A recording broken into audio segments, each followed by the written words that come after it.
Olá, meus amados, que Deus abençoe cada um de vocês, que a graça e a paz do nosso Senhor Jesus esteja com cada um de vocês, a quem chegar este áudio, a meus familiares, amigos, irmãos em Cristo, que Deus os abençoe grandemente, que vocês sejam edificados pela palavra do Senhor. Nós vamos dar continuidade, ao que a gente estava falando sobre a Arca da Aliança. Hoje a gente vai falar da captura da Arca da Aliança em Jerusalém, vamos ver mais sobre a Arca, No primeiro vídeo a gente falou, o que significava a Arca, que uma das principais, os principais papéis da Arca é a presença de Deus representada ali para Israel, e ela continha ali guardado dentro dela, os principais elementos, que era as tábuas, dos mandamentos de Moisés, do Senhor deu para Moisés, a vara de Arão que floresceu e mais o maná. Então estavam tudo isso daí armazenados dentro da arca. Então a gente vai ler agora 1 Samuel capítulo 4, o versículo 22, que diz assim: ela disse: a glória de Israel se foi para o exílio, porque a arca de Deus foi capturada. Então aqui em 1 Samuel a gente vai ver, essa aqui era a nora de Eli. Eli era o sacerdote ali de Siló, Aconteceu que teve uma batalha, os filisteus levaram a arca. Quando o moço chegou para dar notícia, Elias, que já era cego, que já estava ali, nos seus dias finais sentado, ouviu a notícia, ele caiu, quebrou o pescoço e morreu. E sua nora, que estava prestes para dar à luz, ao saber dessas notícias, que tinha perdido o marido, perdeu o seu sogro, e mais que a arca tinha sido levada de Israel, ela deu o nome daquele menino que nasceu de Icabode. Icabode significa justamente isso, e foi-se a glória de Deus. Por isso aqui no final a gente vê que ela disse: a glória de Israel se foi para o exílio, porque a arca de Deus foi capturada. Então a captura da Arca da Aliança, ela acontece assim, No tempo de Juízes, a gente vai ver que a arca foi levada para Siló. Ela já tinha passado por outros lugares, que era Gigal e Betel. Você pode ler em Juízes 2, no capítulo 20, 1 Samuel, no capítulo 1, no capítulo 3. Então, assim, ela permaneceu em Siló até esse momento em que ela foi capturada pelos filisteus, que vocês podem ler 1 Samuel 4, ali a partir do 11, vai estar toda a descrição dessa captura, que foi ali no campo de batalha em Ebenezer. Então, naquela ocasião, gente, o que aconteceu? Um mal terrível, um terrível pesar veio sobre o povo de Israel, conforme fica claro, na expressão de tristeza da nora de Eli, quando ela disse: foi-se a glória de Israel. Então, isso aconteceu por quê? Por causa do pecado e da desobediência. O povo de Israel, eles foram culpados pela derrota que eles tiveram ali com os filisteus. E, consequentemente, pela consequência do seu erro, eles capturaram a Arca da Aliança. Entretanto, a captura da arca causou grandes problemas aos filisteus. Se a gente vê em 1 Samuel, logo ali no capítulo 5, a gente vai ver que após 7 meses, os filisteus começaram a vir sobre eles pragas. Os filisteus, eles começaram a desenvolver ali na arca, eles quiseram devolver a arca, da aliança para Kiriat Jearim, aonde ela ficou também aproximadamente ali 20 anos. 2 Samuel, no capítulo 5, no 7:2, a gente vai ver isso daí. Então, tipo assim, o que acontece? A desobediência, e o pecado fez com que eles perdessem a batalha, e aquilo que para eles, que era tudo, que era aquela arca da aliança representando a presença de Deus, foi tirado deles. Então, a glória, ficou um tempo Israel sem a glória de Deus. Eles ficaram sem a comunicação, eles ficaram sem aquilo que era mais precioso para eles, Só que o que acontece? A presença de Deus ali no meio dos filisteus, ela também eles começaram a sofrer por aquilo, porque eles não deveriam estar com a arca, até porque ela foi colocada junto de outros deuses, né? Então, assim, eles não tinham a permissão, né, de estarem com aquela arca ali. Então, eles foram e mandaram ela, né, para essa cidade, né, que é Kiriat Jearim. E ali a arca ficou por 20 anos. Pensa, né? Israel, 20 anos sem aproximadamente a presença de Deus, né? Um tempo de silêncio, sem Deus praticamente falar com eles ali. Então, tudo isso gerou ao decorrer do pecado, da desobediência. E hoje, muitas das vezes, não é diferente, meus amados. A palavra de Deus, quando Jesus veio e ele se sacrificou por nós e ele subiu, o Espírito Santo desceu. Então, hoje, a presença de Deus faz morada em nós. O Espírito Santo mora em nós. E o que nos afasta de Deus e deixa o espírito triste é quando nós pecamos, quando nós desobedecemos, né? Aí a glória de Deus também se vai. A gente fica consequências do que a gente comete, né? Então a palavra de Deus, ela fala, né, que a gente tem um justo juiz que julga a nossa causa, que é Jesus, né? E todo aquilo que a gente confessa e deixa, o Senhor é fiel para nos perdoar. Então a presença hoje, ela está em nós. Mas aí a Arca da Aliança também, ela foi para Jerusalém. Ela voltou para Jerusalém. Em que tempo ela voltou ali? Quando Davi subiu ao trono, né? 2 Samuel 6, né? Ali, 2 Samuel 6, a gente vai estar vendo ali que quando Davi subiu ao trono, ele estabeleceu que Jerusalém seria o quê? A capital política religiosa da nação de Israel, né? Jerusalém tornou-se a capital. Então, nesse tempo, a Arca da Aliança, ela foi levada para lá. Davi foi buscar a arca. O que mais Davi queria era que a presença de Deus estivesse em Jerusalém. Então Davi, ele trouxe a arca. A arca ficou instalada ali na tenda em Jerusalém.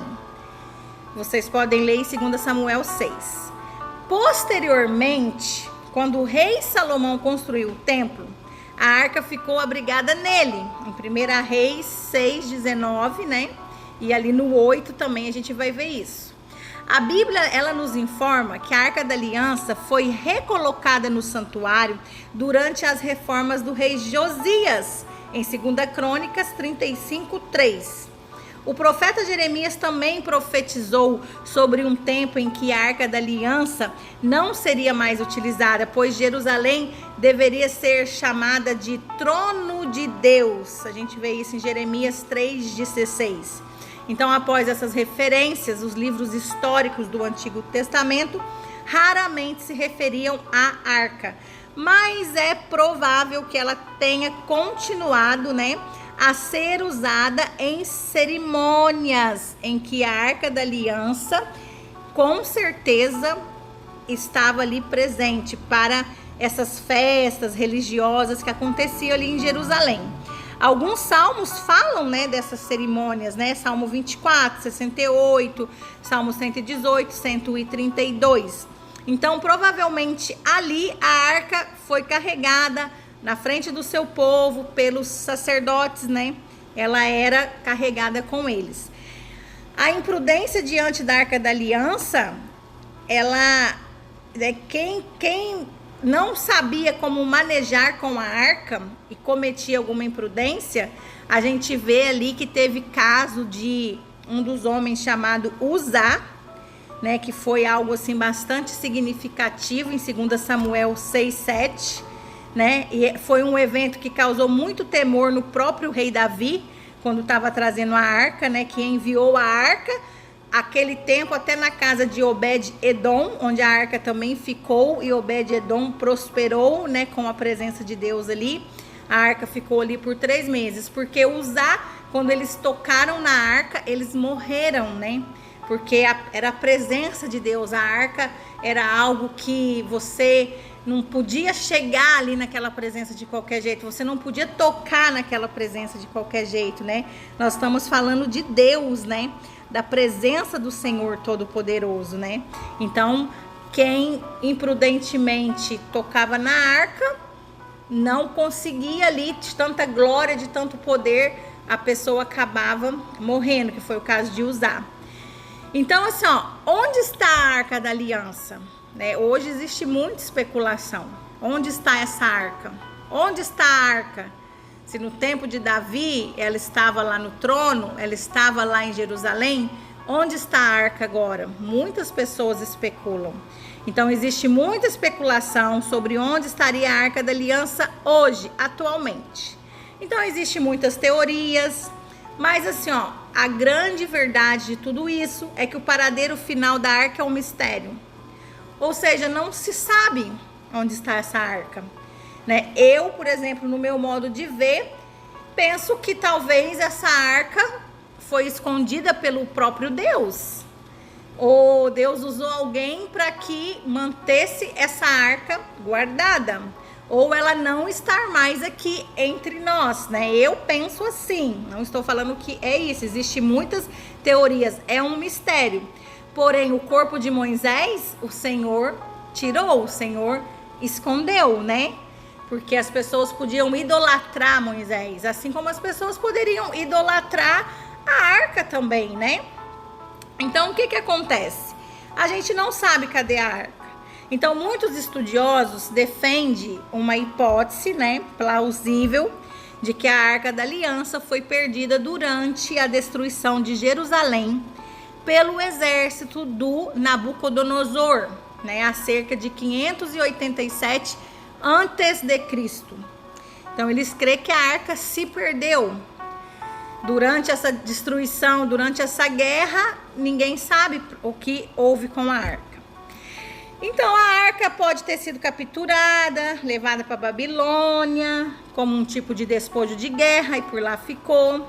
Então, dessa forma, ela pode ter sido mantida como um troféu, ou mesmo pode ter sido destruída pelos mesmos babilônicos, né? Para extrair dali o ouro que ela continha, né? Ela era toda feita de ouro. Então, assim, esse é uma possibilidade. Caso os babilônios também tenham mantido a Arca da Aliança preservada, essa é uma condição que pode ter mudado com a própria Babilônia quando caiu ali, né, diante da colisão dos Medo-Persa. Então, de qualquer forma, eles acreditam que a Arca da Aliança pode ter se perdido nesse período de exílio, né?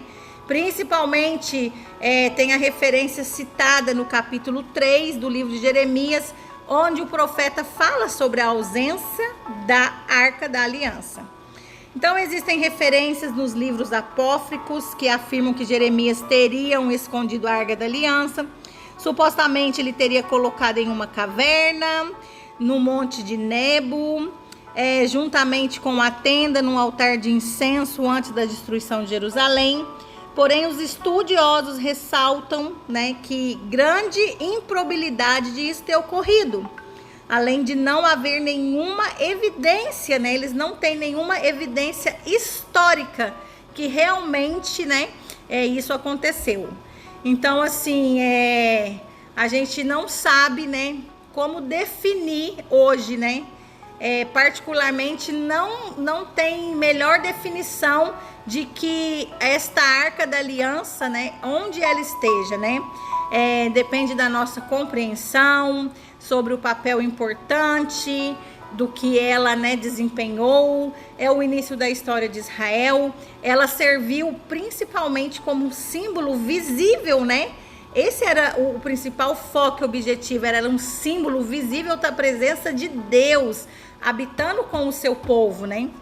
Então, assim, passado essa finalidade, talvez o próprio Deus permitiu que ela fosse tomada e destruída, evitando que se ela realmente tornasse, como eu falei ali, né, um alvo de idolatria já visto, né? Então, pode que realmente a arca tenha sido tomada e destruída, mas essa não é a hipótese final. Então, nós não sabemos o que verdadeiramente aconteceu com a arca e aonde a arca está. Existem muitas pessoas que estão buscando, fazem escavações, né, pela terra de Israel, eles tentam buscar aí, ver se encontra, mas até hoje ela não foi encontrada, tá?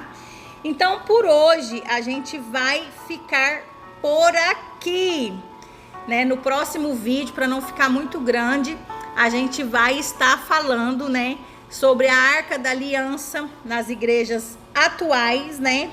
Nós vamos estar falando sobre Cristo hoje. Ele é a arca, né? Cristo hoje, ele representa a presença de Deus em nós, a morada em nós. Então, a gente não é necessário a arca da aliança fisicamente, porque Cristo, Jesus Cristo, Filho de Deus, ele cumpre, né?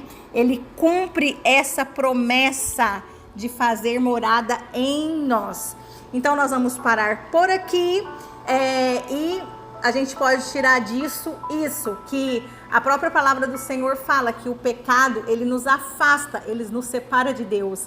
Então, quando nós, assim como o povo de Israel, andamos em pecado, andamos em desobediência, acabamos desagradando a Deus, o Espírito se entristece e a presença do Senhor, ela é tirada de nós, né? O Senhor, a presença dele não vai estar ali habitando no meio daquilo que não está bem. Então, por isso, todos os dias precisamos reconhecer diante do Senhor nossos erros, pedir perdão. O Senhor, ele é fiel e justo para nos perdoar. E assim como naquela época a presença se foi e aquilo foi algo que Israel sofreu muito, hoje muitas pessoas às vezes não conseguem compreender isso, né? Que elas estão sofrendo, passando por dificuldades, por depressões, pessoas fazendo coisas que estão fora da presença do Senhor, praticando coisas que desagradam a Deus. Muitas vezes estão ali na igreja como se a igreja fosse algo que, né, o templo físico, os bancos, como fosse algo ali que vai trazer uma certa proteção. Não, meus amados, né? A gente precisa entender que o Senhor, ele quer o nosso tudo. Ele quer que a gente se santifique diante da presença dele. Sem santificação, ninguém verá o Senhor. Então, que todo pecado, toda desobediência seja tirada da nossa vida e que nós sejamos cheios do Espírito Santo de Deus, né? Ele habita em nós, ele decidiu fazer morada em nós. Aleluia! O privilégio que o Senhor nos deu, né? Jesus, ele subiu para o Pai, ele foi nos preparar lugar, ele foi ali preparar para a noiva, para a igreja que ele vai vir em breve buscar, né? Essa é a promessa principal da palavra do Senhor, a volta de Jesus, o arrebatamento. Então, o Senhor, ele deixou essa promessa, né? Essa é central de toda a palavra, né? É a palavra do Senhor Jesus, a promessa que ele fez de voltar para buscar uma igreja. Então, nós como igreja, como noiva, ele decidiu o Espírito Santo de Deus morar e habitar em nós. É em nós que ele faz morada, a presença dele está em nós. Então nós precisamos ser noivas prudentes, noivas sem mancha, sem ruga, como diz a palavra, né? Uma noiva santificada na presença do Senhor. Então fiquem na paz do Senhor Jesus, que Deus abençoe cada um de vocês, que vocês também possam ser edificados pela palavra do Senhor e que nós, nos tempos que estamos vivendo, sejamos prudentes. Vamos vigiar nossas lamparinas acesas para que a glória de Deus não se aparte de nós, porque senão a gente não vai ver a Deus se não estivermos buscando ao Senhor em santificação. Amém? Deus indecifrável, imortal, inabalável, inatingível,